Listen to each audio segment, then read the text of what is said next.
Back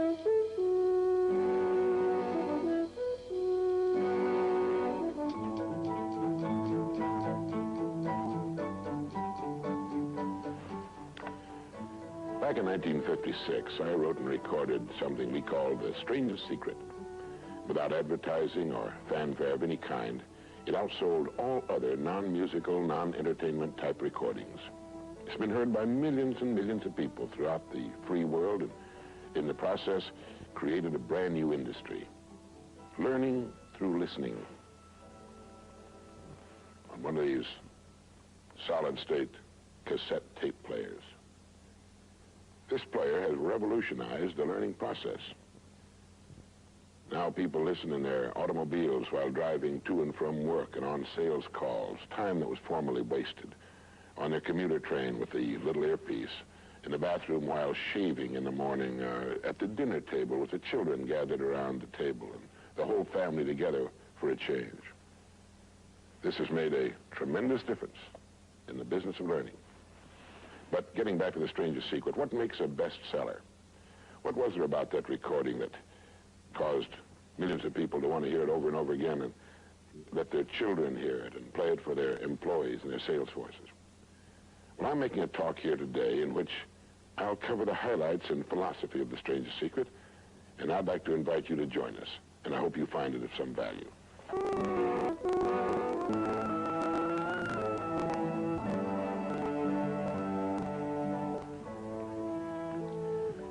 I want to tell you the most interesting story in the world. Why a person becomes the person he becomes. Why a little boy or a little girl grows up to be the kind of person he or she becomes. Now, the estimates by the experts in this field are that most of us are using somewhere around 5% of our real potential. Some experts say as little as 1%. It means that we're only giving about 5% of ourselves to what we're doing, to our days, our work, our families, everyone we know, our entire environment. But it also means that we're only experiencing 5% of the fun, 5% of the joy, 5% of the rewards we could be knowing, or less.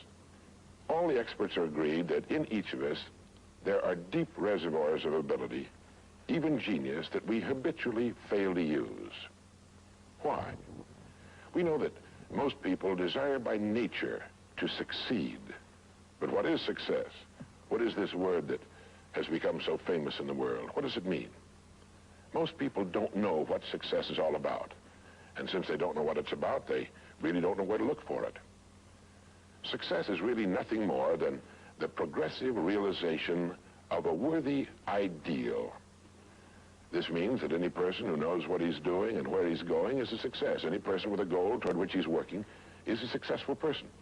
This means that the boy in high school who's working toward a diploma, or the boy in college toward a degree, is just as successful as any human being on earth, because he knows what he's doing, why he's getting up in the morning, and where he's going. But conversely, if a person doesn't know what he's working toward, what it is he wants, doesn't have a goal toward which he's working, then he must, at least by this definition, be called unsuccessful. Why isn't then, with this simple definition, why isn't everyone successful? Should be easy. Yet surveys indicate that 19 out of 20, 95% at least, are not. In fact, a survey one time asked thousands of working men why they got up in the morning and went to work, and 19 out of 20 didn't know. 19 out of 20 working people didn't have the foggiest notion of why they got up in the morning and went to work. Under closer questioning, they said, well, everybody works. Well, that would be a good reason to quit. In fact, here's a little rule of thumb you might want to remember. Whatever the great majority is doing under any given circumstance, if you do exactly the opposite, you'll probably never make another mistake as long as you live. Just something to keep in the back of your mind. The problem with most people is that they're playing the world's most unrewarding game. And the name of the game is follow the follower. There's a story about a small town in which there was a jewelry store, and like all jewelry stores, or most jewelry stores at least, he had a big clock in his window. And every morning for years he'd noticed a working man stop adjust his pocket watch to the same time as the clock in the window. He'd been doing this for many years, and one morning the jeweler was out in front sweeping a sidewalk, and so he asked the man, he said, tell me, why do you adjust your watch to my big clock every morning? I've noticed you're doing that for years. The man said, well, I'm the foreman down at the big plant. He said, I want to make sure my watch is correct because I blow the quitting whistle every night at 5 o'clock. The jeweler looked at him rather strangely for a minute, and he said, well, that's funny. He said, I've been setting that big clock in the window by that quitting whistle all these years. A very logical thing, but they could have been off 6 months. It was a case of a person just going along with what he thought to be correct without checking his references. So I want to suggest that from now on out, at least we do that we check our references and ask ourselves, are the people I'm following going where I want to go? Let me tell you the story of what we might call the average young man in our society. Now, from the time this boy is born, there's only one thing on earth he can do, and that's to begin to think, act, and talk like the people by whom he's surrounded. This is all in the world he can do. But right off the bat, the odds are 95 to 5 that he's thinking, acting, and talking like the wrong group. They're wonderful people. They love him. They'd do anything in the world for him. They want him to succeed.